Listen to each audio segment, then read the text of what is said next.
Hello students, इस video में आप पढ़ेंगे पास्ट इंडेफिनिट टेंस के नेगेटिव सेंटेंस को। यानी कि इससे जस्ट पहले जो आपने वीडियो देखी थी उसमें पास्ट इंडेफिनिट कराया था, उसकी डिटेल बताई थी आपको, और साथ में क्या कराया था, उसके अफर्मेटिव सेंटेंसेस के रूल्स बताए थे आपको, सेंटेंस बनाने बताए थे कि अफर्मेटिव सेंटेंस इस तरह से बनाए जाएंगे। ओके, अब इस वीडियो में बात करेंगे नेगेटिव सेंटेंस कि नेगेटिव सेंटेंस को हम कैसे बनाएंगे। एक बार देख लीजिए पहले कि जब हमने अफर्मेटिव सेंटेंस बनाए थे तो उसमें मैंने आपको क्या बताया था, एक बार रिकॉल कर लीजिए कि सब्जेक्ट प्लस वर्ब की सेकंड फॉर्म। जो मेन रूल था वो यही था कि सब्जेक्ट प्लस वर्ब की सेकंड फॉर्म। सेकंड फॉर्म इसमें भी आएगी, बस थोड़ा सा चेंज हो जाएगा। क्या होगा कि अब जैसे हमने डिड नॉट यूज किया, डिड क्या है, खुद ही सेकंड फॉर्म आपको मालूम है, डू, डिड, डन। ओके, अब हम क्या होता है कि जो अफर्मेटिव सेंटेंस में आपने देखा कि उसमें जब पास्ट इंडेफिनिट का अफर्मेटिव सेंटेंस कराया था उसमें वोज वर, नॉर्मली पास्ट में हम वोज और वर का यूज करते हैं, तो वोज वर तो आया नहीं था, उसमें केवल वर्ब की सेकंड फॉर्म का यूज हुआ था। अब जब नेगेटिव सेंटेंस बनाते हैं तो इसमें हमें कभी भी नोट अकेला नहीं आता, उसके साथ कोई ना कोई हेल्पिंग वर्ब जरूर आती है, जैसे was not, were not, have not, has not, इस तरह से। तो हमें पास्ट इंडेफिनिट में हम क्या करते हैं, डिड नॉट यूज करते हैं, नेगेटिव और इंटरोगेटिव बनाने के लिए डिड नॉट का यूज करते हैं। तो हमने इसमें क्या है, सबसे पहले आपको मालूम है कि सबसे पहले तो हमारा सब्जेक्ट ही आना है। अफर्मेटिव में और नेगेटिव सेंटेंस में सबसे पहले सब्जेक्ट आता है, तो सब्जेक्ट आ गया। अब ये नेगेटिव सेंटेंस है इसलिए हमने क्या किया, डिड नॉट का यूज किया। डिड नॉट, डिड खुद ही सेकंड फॉर्म है, इसका मतलब कि सेकंड फॉर्म हमारी यहाँ पे आ गई, डिड नॉट।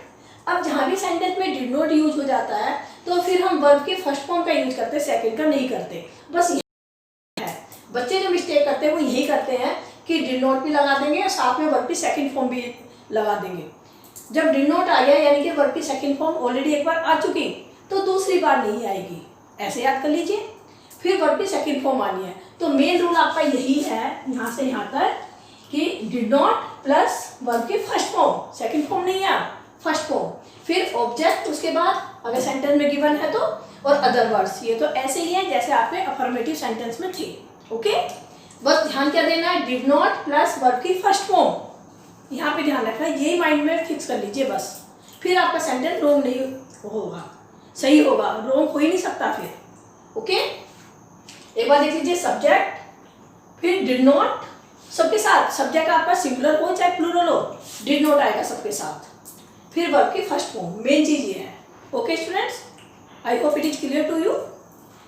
अब इसके एग्जांपल देख लीजिए, उन्होंने अपना कार्य पूरा नहीं किया। अब देखो हिंदी में तो सारे में नहीं आएगा ही जब नेगेटिव सेंटेंस है।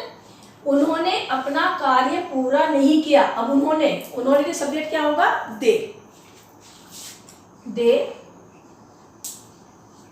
अब क्या होगा, सब्जेक्ट हमारा आ गया, अब क्या करेंगे, डिड नॉट। हमें सिंगुलर और प्लूरल का तो यहाँ ध्यान करना ही नहीं है, हमारा सब्जेक्ट चाहे सिंगुलर है चाहे प्लूरल है, हमें डिड ही लगाना है, प्लूरल के साथ भी और सिंगुलर के साथ भी। अब दे डिड नॉट, क्या, कार्य पूरा नहीं किया है, दे डिड नॉट कंप्लीट या फिनिश्ड, कुछ भी कर सकते हैं आप, दे डिड नॉट कंप्लीट अपना। अब दे के साथ क्या आएगा, there, they did not complete their work.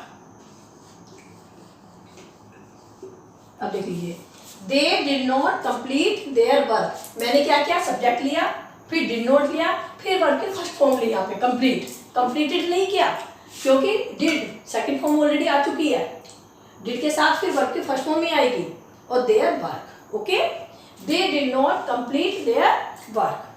Second example ले लीजिए, तनु ने पुस्तक नहीं पढ़ी, सब्जेक्ट क्या है इसमें, तनु, डिड नॉट। अब देखो यहाँ प्लूरल था तो भी मैंने डिड नॉट लगाया, अब तनु सिंगुलर है तो भी मैं डिड नॉट ही लगा रही हूँ, Tanu did not read the book. Okay, Tanu did not read the book, ये हो गया, यानी कि डिड नॉट आ गया वर्ब की फर्स्ट फॉर्म। अब देख लीजिए, उसने मेरा मोबाइल नहीं चुराया। अब उसने यानी कि he did not steel, verb की सेकंड फॉर्म, वर्ब की first form steel. He did not steel my mobile.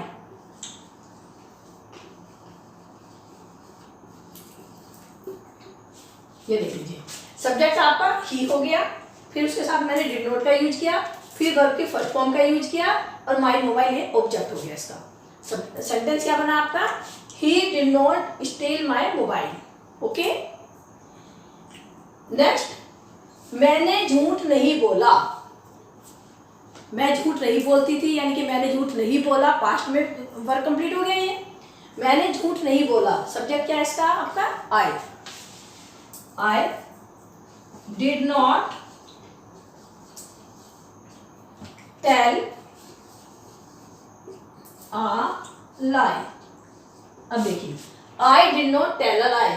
अब tell वर्ब की फर्स्ट फॉर्म है, मैंने did not का यूज किया तो फिर वर्ब की फर्स्ट फॉर्म का यूज किया। I did not tell a lie। Okay, Ritu ने दरवाजा नहीं खोला, सब्जेक्ट क्या है इसमें? Ritu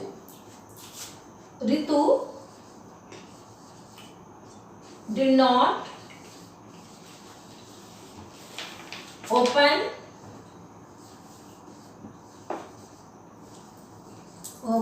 the door। अब देख लीजिए, Ritu did not open the door, क्या हुआ इसमें? रितु सिंगुलर है, उसमें सिंगुलर का हमें ध्यान ही नहीं रखना। अब मैं आपको बताऊंगी कि देखो सारे कहाँ पे सिंगुलर आया, कहाँ प्लूरल आया, सबके साथ मैंने डिड नॉट का यूज किया है। इसमें देख लीजिए, पहले रितु डिड नॉट, अब जब मैंने डिड नॉट का यूज कर लिया तो फिर मैंने वर्ब का फर्स्ट फॉर्म का यूज किया है ओपन। ओपन है वर्ब की फर्स्ट फॉर्म, तो did not open the door. The door क्या हो गया आपका? ऑब्जेक्ट।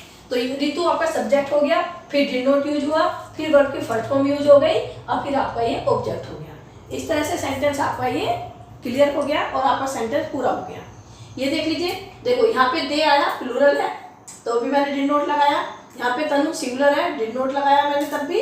यहाँ ही सिंगुलर है तब भी डिड नॉट लगाया मैंने। आई के साथ भी डिड नॉट, और रितु सिंगुलर है उसके साथ भी डिड नॉट। यानी कि कहने का मतलब क्या है कि आपका सब्जेक्ट सिंगुलर है चाहे प्लूरल है, सबके साथ डिड नॉट आएगा।